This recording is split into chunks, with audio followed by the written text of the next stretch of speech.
আতিশা উপজাতি সংগঠনের হুমকিতে কমলপুর খোয়াই মোহনপুর আগরতলা সড়কে যান চলাচল বন্ধ করে দেয় আরক্ষা প্রশাসন। গাড়িগুলিকে আগরতলায় পাঠানো হয় তেলিয়ামুড়া সড়ক দিয়ে। জানা গেছে, আগরতলা স্বামী বিবেকানন্দ ময়দানে প্রধানমন্ত্রী সভায় উপজাতি জনগণের উপস্থিত না হওয়ার জন্য হুলিয়া জারি করে আতিশা উপজাতি সংগঠন গত কয়েকদিন ধরে হেজামারা, পদ্মবিল, ছনখলা, বেহালাবাড়ি, বাইজলবাড়ি প্রভৃতি অঞ্চলে প্রচার চালানো হয়। শুক্রবার রাতে প্রচারের মাত্রা আরও তীব্র হয়। নাগরিকত্ব সংশোধনী বিল ও মাধববাড়ি কাণ্ডের প্রতিবাদে প্রধানমন্ত্রী সভা বয়কট করার ঘোষণা দেয় তারা। এ ঘটনায় আরক্ষা প্রশাসন আইন শৃঙ্খলা অবনতি হওয়ার আগাম আশঙ্কায় যান চলাচল বন্ধ করে দেয় কমলপুর খোয়াই মোহনপুর আগরতলা সড়কে।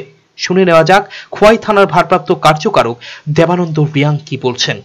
যে একটা রিউমার্স যে ছড়ানো হয়েছিল, এটার পরিপ্রেক্ষিতে আমরা এই ল অ্যান্ড অর্ডার যাতে সিচুয়েশন যাতে প্রবলেম না হয়, সেই জন্য আমাদের উপর মহল থেকে আমাদেরকে ইনস্ট্রাকশন দেওয়া হয়েছে যে এই রুটটা সম্পূর্ণ বন্ধ থাকবে।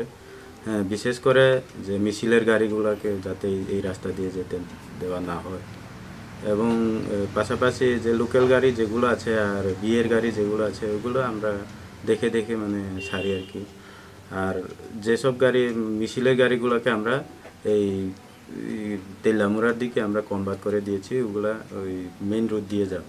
শনিবার সকালে কমলপুর থেকে আসা লরিগুলিকে বাছাইবাড়ি থেকে ফিরিয়ে দেয় আরক্ষা প্রশাসনের পক্ষ থেকে। এই কথা জানালেন লরি চালক দিলওয়ার আহমেদ।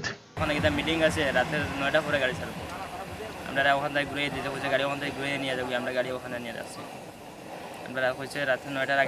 প্রধানমন্ত্রী সফর বয়কটের সিদ্ধান্ত নিয়েছিল টিএসএফ। এর সাথে যুক্ত হলো আতিশা উপজাতি সংগঠন, যার প্রতিফলন দেখা গেল প্রধানমন্ত্রীর জনসভায়।